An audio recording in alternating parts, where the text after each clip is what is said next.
बिस्मिल्लाहिर्रहमानिर्रहीम। मौज़ सामीन कराम, अस्सलामु अलैकुम वरहमतुल्लाहि वबरकातुहू।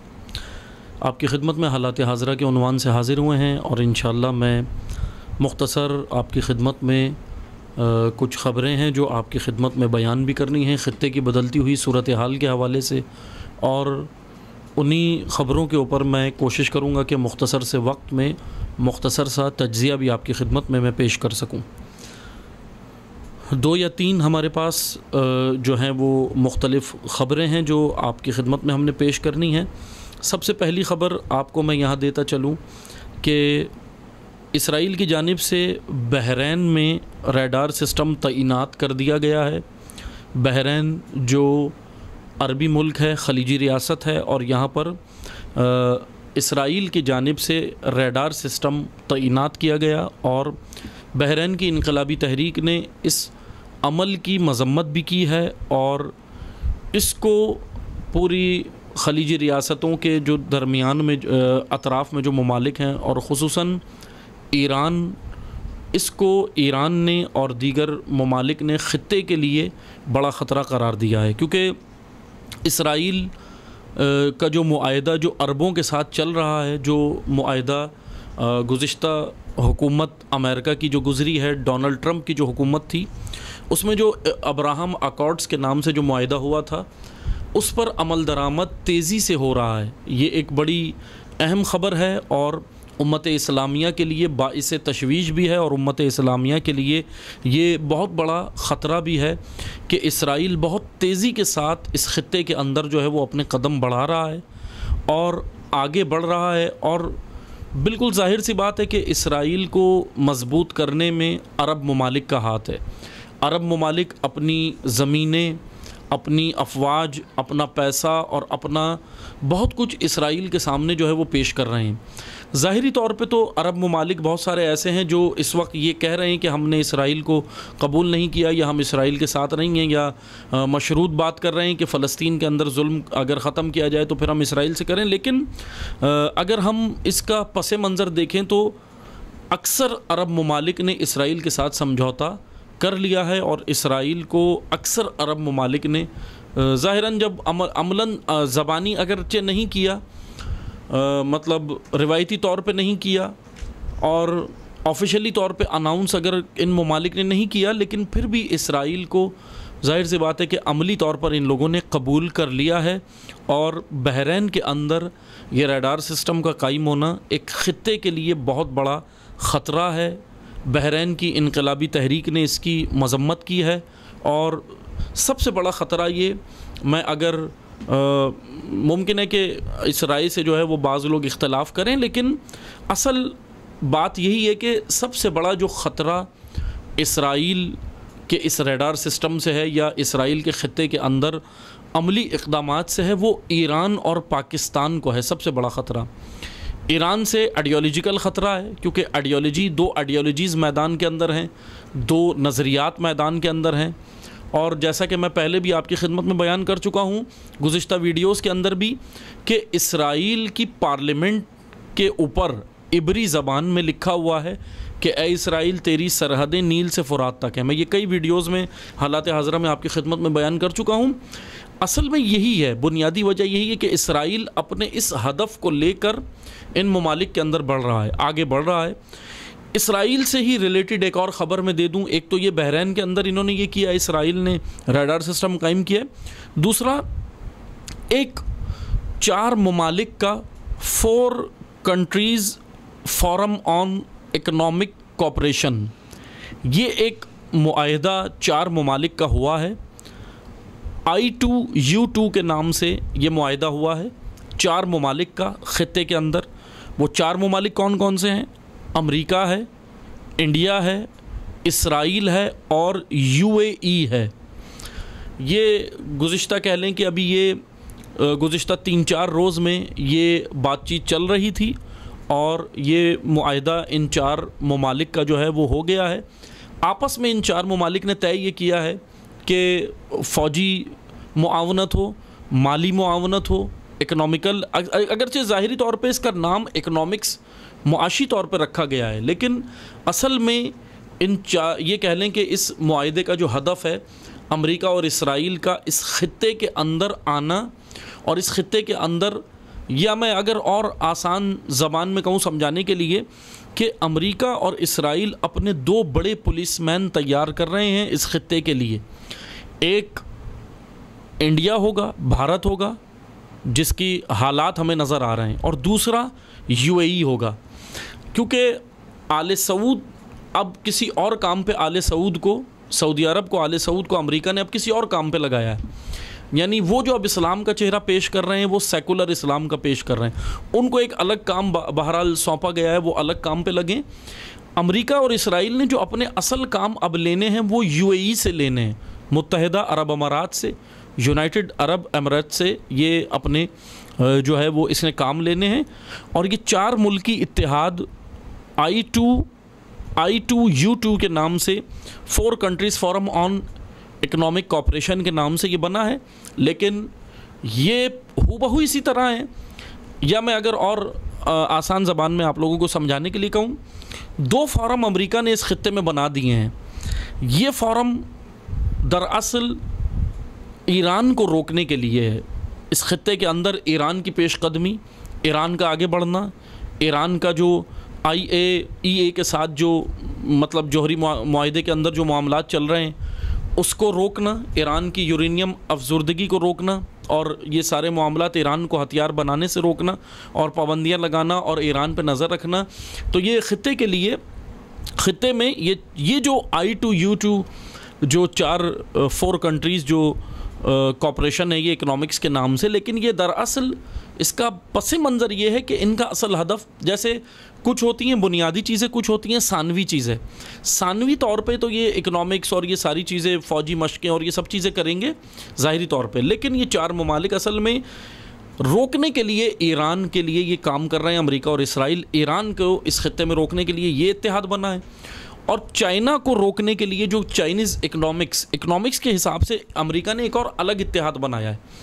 जंगी एतबार से, आइडियोलॉजिकल एतबार से, क्या मैं और अगर आसान ज़बान में कहूँ, इकोनॉमिक्स मईशती एतबार से अगर हम देखें तो ईरान की मईशत अमेरिका के हम पल्ला नहीं है। अमेरिका की मईशत मजबूत है, ईरान की मईशत इतनी मजबूत नहीं है। ईरान की चाइना जो है वो अमेरिका को इस वक्त टफ़ टाइम दे रहा है मईशत के एतबार से।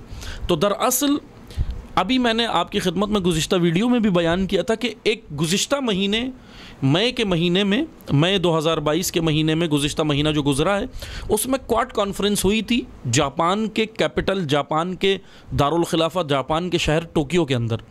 वहाँ पर जो 4 मुल्की इत्तेहाद, वो जो क्वाड कॉन्फ्रेंस थी उसमें भी 4 ममालिक शामिल थे, ऑस्ट्रेलिया, अमेरिका, इंडिया और जापान।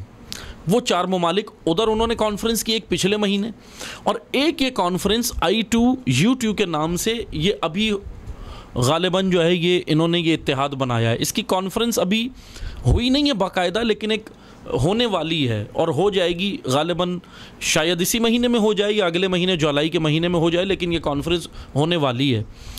बहरहाल वो जो इत्तेहाद अमेरिका ने बनाया है, जापान, ऑस्ट्रेलिया और इंडिया को उसमें शामिल किया है।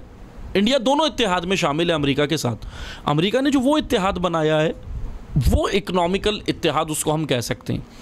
वो जो है वो इंडियन जो है वो पैसिफिक के अंदर, बहरा हिंद के अंदर और समंदरी इलाकों के अंदर चाइना को रोकने के लिए, ख़ित्तों के अंदर जज़ीरों के ऊपर, आयरलैंड के ऊपर चाइना की मईशत, जो चाइना का जो काम बढ़ रहा है उसको रोकने के लिए, CPEC को रोकने के लिए, दीगर और जो चाइना के राहदारी मंसूबे इकनॉमिक्स के, अमेरिका ने वो जो बनाया है, वो इकनॉमिक्स का जो मंसूबा बनाया है, दरअसल वो है इकनॉमिकल जो है वो इत्तेहाद या इकोनॉमिकल कॉपरेशन, वो हम कह सकते हैं।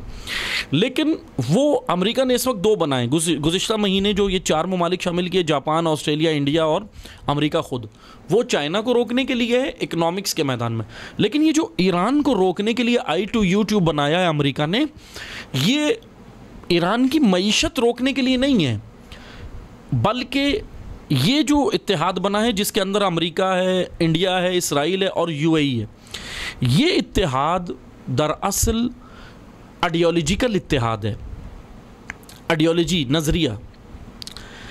ईरान एक नज़रिया लेकर मैदान में इस वक्त कूदा हुआ है खित्ते के अंदर, और उस नज़रिए को इस्लामिक पॉइंट ऑफ व्यू से इस्लाम की ज़बान में नज़रिया महदवियत कहते हैं, जो उम्मत इस्लामिया का नज़रिया है, ना कि सिर्फ तशय्यो का। ईरान ये एक नज़रिया लेकर मैदान में आया, इसराइल अपना नज़रिया लेकर मैदान में कूदा हुआ है। ये असल में सियासी जंग नहीं है, ये असल में इकोनॉमिकल जंग नहीं है, ये असल में ख़ित्ते के ऊपर अगरचे कब्ज़ा भी सारे वो लवाज़मात में आता है, लेकिन ये जंग आइडियोलॉजिकल जंग है, नज़रियाती जंग है। इसराइल अमेरिका और ईरान के दरमियान में ये आइडियोलॉजिकल जंग है। हमें यही समझना है कि कहाँ पर आइडियोलॉजिकल मामलात हैं और कहाँ पर इकोनॉमिकल मामलात हैं। चाइना के साथ कोई आइडियोलॉजिकल जंग इसराइल या अमेरिका की नहीं है, या भारत की या इंडिया की या हिंदुइज़म की या दीगर मज़ाहिब की नहीं है। ईरान के साथ आइडियोलॉजिकल जंग है। इसलिए पूरी दुनिया के मुसलमानों को, पूरी दुनिया के तशय्यो को, मुसलमानों को, तमाम फ़िरक़ों को ये सोचना चाहिए कि ईरान अपने बका की जंग नहीं लड़ रहा इस ख़ित्ते के अंदर। ईरान मकतबे इस्लाम की बका के लिए, मकतबे महदवियत के दिफ़ा के लिए, मकतबे महदवियत के आबियारी के लिए, ज़हूर हज़रत हुज्जत की जो है वो ज़मीना साजी की जंग लड़ रहा है। हमें ये समझना है। बहरहाल आए, मैं आगे एक और ख़बर देता चलूँ। ये तो ये ख़बर थी। दूसरे आखिर में एक और ख़बर मैं आपको दे दूँ, ये तो इसराइल के हवाले से थी। हिंदुस्तान के अंदर गुज़िश्ता आपने देखा, नूपुर शर्मा बीजेपी की रहनुमा, उसने तौहीन रिसालत की, पैगंबर अकरम सल्लल्लाहु अलैहि वसल्लम की शान में गुस्ताखी की। हिंदुस्तान की सूरत हाल बहुत कशीदा है। मुजाहिरे हो रहे हैं, मुसलमानों ने मुजाहिरे किए, मुसलमानों के ऊपर जुल्म ये किया गया कि पुरअमन मुजाहिरों को पुलिस ने, रियासत ने, सिक्योरिटी फोर्सेस ने पुरअमन मुजाहिरों के ऊपर गोलियां चलाई हैं। कश्मीरियों के ऊपर, जब कश्मीर में मुजाहिरे करते तो कश्मीरियों पे तो रबड़ की गोलियां हिंदुस्तानी फ़ौज या हिंदुस्तानी जो है वो सिक्योरिटी इदारे चलाते थे। लेकिन यहाँ पर मैं शहर भी बताता चलूँ, इलाहाबाद के अंदर ये वाक़या हुआ है, और उत्तर प्रदेश के कई रियासतों के अंदर, जिसमें से उत्तर प्रदेश ख़ुद एक रियासत है यूपी, उसके शहर सुहानपुर के अंदर वाक़या हुआ कि पुलिस ने एहतजाज करने वालों को गिरफ़्तार भी किया और जेल में ले जाकर तशद्दुद किया है। बाकायदा वीडियो भी सोशल मीडिया पर नशर हुई है। और फिर हिंदुस्तानी फोर्सेस ने जो फायरिंग की, उससे अब तक की जो ख़बर है 2 से 4 अफराद जो है वो इसके अंदर वो जाँ बहक हुए हैं, शहीद हुए हैं नामूस रिसालत की इस एहतजाज के अंदर। और वेलफेयर पार्टी के रहनुमा हैं मोहम्मद जावेद, उनको इलाहाबाद शहर के अंदर हैं ये, और इनको गिरफ़्तार किया गया है। और इनका गिरफ़्तार कर लिया, अव्वल तो गिरफ़्तारी भी कोई हक़ नहीं बनता था, क्योंकि अगर इंडिया अपने आप को डेमोक्रेटिक कंट्री कहता है, जमहूरी हुकूमत जो है वो मुल्क कहता है, तो एहतजाज करने वालों को पूरा हक़ है, तमाम लोगों को अपने राइट्स, उनको राइट्स दिए जाने चाहिए। लेकिन इलाहाबाद में एक तो वेलफेयर पार्टी के जो रहनुमा है मोहम्मद जावेद साहब, उनको एहतजाज जो हो रहा था तौहीन रिसालत के, नूपुर शर्मा के ख़िलाफ़ तौहीन रिसालत के मद में नामूस रिसालत के लिए, मोहम्मद जावेद को गिरफ़्तार भी किया है। और एक और काम ये किया कि उनके घर को बिल्डोज़रों से मसमार भी कर दिया। ये हिंदुस्तानी फोर्सेस ने ये काम किया है। रियासत हिंदुस्तान में हमें ऐसा लगता है कि बिल्कुल हिंदुस्तान में सूरत हाल इस वक्त ऐसे है कि जैसे कोई जंगल का कानून हो, जैसे जंगली भेड़िए और जंगली जानवर जो है वो छोड़ दिए गए हों और वो इंसानों का गोश्त नोच रहे हों, और जो जिसके दिल में आ रहा है वो कर रहा है। सिक्योरिटी इदारों को खुली छूट है, और हिंदुइज़म के जितने भी गुंडे हैं, शिद्दत पसंद जितने भी जो एक्सट्रीमिस्ट गुंडे हैं, जो बीजेपी के गुंडे हैं, दंदनाते हुए फिर रहे हैं, हाथों में तलवारें, हाथों में हथियार, खंजर, जो हथियार है वो लेकर घूम रहे हैं खुलेआम। ऐसा लगता है कि जैसे मैं अर्ज़ कर रहा हूँ कि हिंदुस्तान की ये बाज़ रियासतें, उत्तर प्रदेश और बहुत सारी आंध्र प्रदेश और बहुत सारी रियासतें ऐसी लगती हैं कि जैसे यहाँ कोई कानून नहीं है, बिल्कुल जंगल है। ये हालत हुई हुई है, और मुसलमानों को पुरअमन एहतजाज को क्या हक़ देना तो कुजा, उनको गिरफ़्तार किया जा रहा है, मारा जा रहा है, जेलों में ले जाके तशद्दुद किया जा रहा है, बाहर मारा जा रहा है, गिरफ़्तार किया जा रहा है, और उनके घरों को मसमार किया गया है। इसी तरह एक और यहाँ पर मैं ख़बर देता चलो, हिंदुस्तान ही में नूपुर शर्मा की हिमायत में एक्सट्रीमिस्ट हिंदुओं ने, जो बीजेपी के कारकुनान हैं और जो एक्सट्रीमिस्ट हैं, क्योंकि आम जो हिंदू थे उनको भी इन्होंने उकसाना शुरू कर दिया है, गलत बयानी करते, झूठा प्रोपेगेंडा करके। और इसमें सरासर हिंदुस्तान का मीडिया सर फहरिस्त है। मीडिया बहुत ज़्यादा खबासतें मुसलमानों के ख़िलाफ़ हिंदुस्तानी मीडिया उगल रहा है और खुलेआम कोई उसका पूछने वाला नहीं है। कोई जो है वो ना मुल्की सतह पे और ना आलमी सतह पे हिंदुस्तान से कोई पूछने वाला नहीं है। एमनेस्टी इंटरनेशनल ने एक मजम्मती बयान दिया और रस्मी बयान दिया ऑफिशियली, बस उसके अलावा कोई अमली इक़दामात नहीं उठाए। UN खामोश है। नुपुर शर्मा, यहाँ एक तरफ तो मुसलमानों को गिरफ़्तार किया, एहतजाज नहीं करने दिया, उनके घरों को मसवार किया, दूसरी जानिब नुपुर शर्मा की हिमायत में जो रैलियाँ निकली उनको बाकायदा तहफ़्फ़ुज़ दिया है। नुपुर शर्मा की हिमायत में एहतजाज जो कर रहे हैं एक्सट्रीमिस्ट और BJP के हिंदू, उनको जो है वो बाकायदा जो है वो प्रोटोकॉल भी दिया जा रहा है और सब उनको आज़ादी है, लेकिन अपने मजहबी हुकूक़ के लिए, अपने अखलाक़ी, समाजी और अपने क़ानूनी हुकूक़ के लिए मुसलमानों को वहाँ कोई इजाज़त नहीं है, बल्कि इजाज़त कुजा उन पे जुल्म व बर्बरियत की इंतहा हो रही है। बहरहाल मुसलमानों को, हिंदुस्तान के मुसलमानों को बस एक ही पैगाम है आखिर में मैं एक अदना तालिब इल्म की हैसियत से ये दूंगा कि हिंदुस्तान के मुसलमान ख़ुद अपने बारे में सोचें, यकजा हों, मुत्तहिद हों। कम नहीं है, करोड़ों में हैं, कम नहीं है। और सबसे बड़ा फ़ुक़दान मुसलमानों में आज यही है कि इत्तेहाद नहीं है, मुत्तहिद नहीं है। एक हो जाएं और अपने लिए सर जोड़ कर बैठें, फ़िरक़ावारियत की जंग से बाहर निकलें।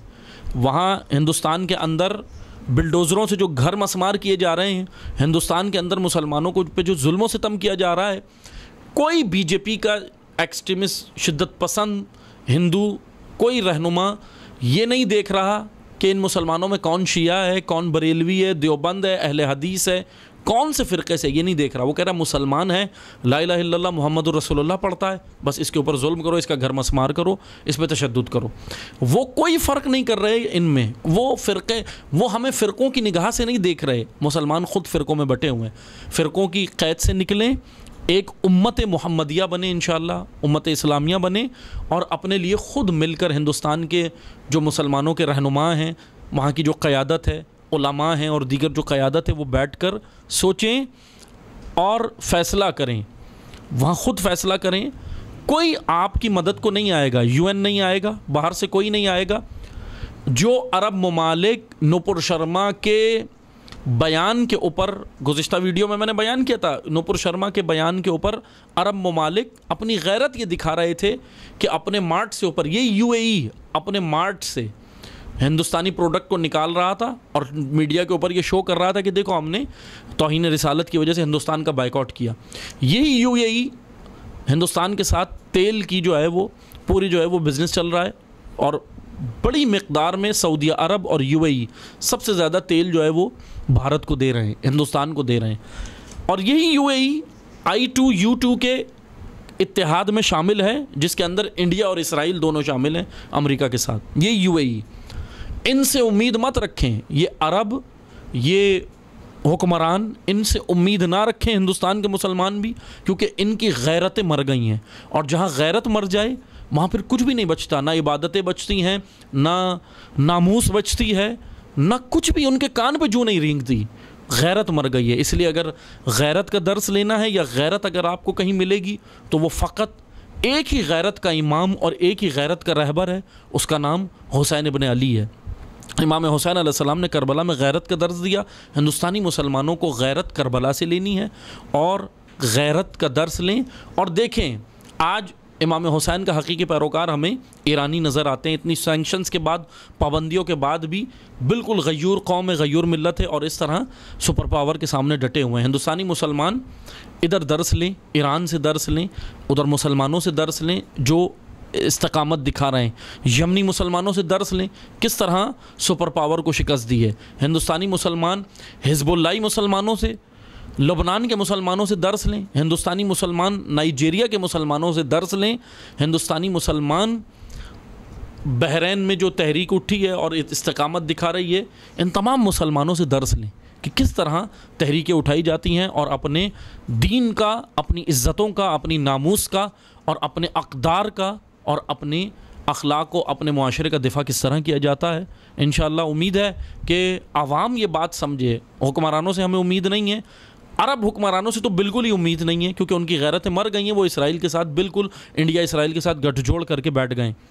किसी हुक्मरान से उम्मीद नहीं है। इंशाअल्लाह उम्मीद फ़कत खुदा की ज़ात से रखें और आवाम ख़ुद मैदान में आए। आवाम जो हिंदुस्तान के ख़ुद हैं मुसलमान, वो अपना लाएअमल बनाएं, फ़ैसला करें। और इस तरह दब के रहने से, इस तरह जुल्म सहने से याद रखें कभी भी ये राय हल नहीं है, और आपको मज़ीद दीवार से लगा दिया जाएगा अगर इसी तरह आप खामोश रहे और जुल्म सहते रहे। करबला जुल्म सहना नहीं, जुल्म की दीवार को गिराने का सबक देती है। हुज़ूर नबी करीम सल्लल्लाहु अलैहि वसल्लम के नवासे हुसैन इब्न अली अलैहिस्सलाम ने करबला में हमें जुल्म के ख़िलाफ़ उठने का दर्स दिया है, जुल्म के ख़िलाफ़ खामोश रहने का दर्स नहीं दिया। कि इंशाअल्लाह खुदा हिंदुस्तानी मुसलमानों का और दुनिया के तमाम मुसलमानों का हामी और नासिर हो। मैं आपसे इजाज़त चाहता हूँ। इंशाअल्लाह दोबारा हाज़िर होऊंगा हालात हाज़रा के उन्वान से। जब तक इजाज़त दीजिएगा। वस्सलामु अलैकुम वरहमतुल्लाहि वबरकातुहू।